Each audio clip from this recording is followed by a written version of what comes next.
Johnny Hallyday et l'île de Saint-Barth, CIST une véritable histoire d'amour. En 1977, l'idolé des jeunes a pour la première fois posé le pied dans les Caraïbes. Tombé sous le charme de l'île, le rocker n'a alors plus jamais quitté Saint-Barth. CIST d'ailleurs là, sous le sable blanc, qu'il a choisi de reposer à jamais.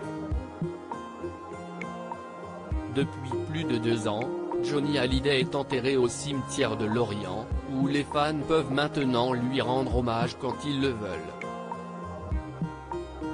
Mais pour certains, la tombe de Johnny Hallyday est devenue une attraction malgré elle. Comme le taulier lorsqu'il était encore vivant. Véritable star, Johnny Hallyday était épié, suivi voire harcelé à Saint-Barth pendant ses vacances. Des souvenirs amers pour Manu Lanvin. Le fils de Gérard Lanvin, auteur, compositeur et interprète, a connu Johnny Hallyday en 2015. Unis autour de leur passion pour la musique, les deux artistes ont passé des soirées à parler des grands guitaristes, ils les connaissaient tous, comme il le raconte au Figaro. Et j'ai fait une quinzaine de dates en première partie sur sa tournée Restez vivant, se souvient Manu Lanvin. Mais le revers de la médaille n'a pas toujours été simple à vivre. En 2017, lors du dernier été de Johnny Hallyday, l'idolé des jeunes ne pouvait pas profiter du calme de Saint-Barth sans être observé par ses fans. C'était très gênant, j'ai détesté, il y a beaucoup de voyeurisme à Saint-Barth, râle le fils de Gérard Lanvin auprès de nos confrères.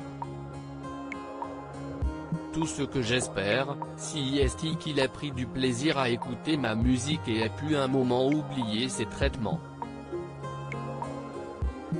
Depuis la mort du chanteur, en décembre 2017, Manu Lanvin n'a jamais remis les pieds sur l'île paradisiaque des Caraïbes.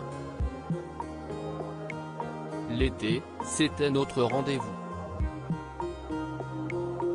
Je sais qu'il ne viendra pas, donc cela ne m'intéresse pas, a confié le chanteur au Figaro.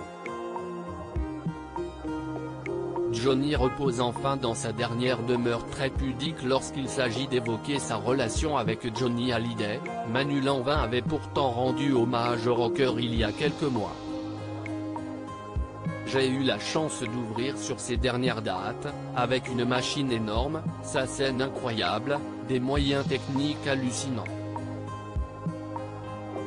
C'était un chouette bonhomme, confiait-il, nostalgique, dans cet aveu.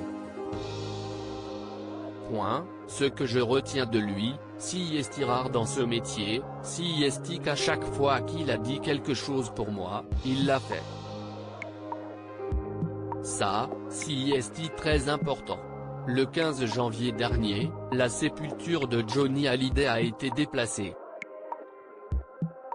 Johnny repose enfin dans sa dernière demeure, sur l'île de Saint-Barthélemy. C'était le choix d'un homme libre, qui a trouvé ici la paix à laquelle il aspirait, écrivait alors Laetitia Hallyday sur Instagram.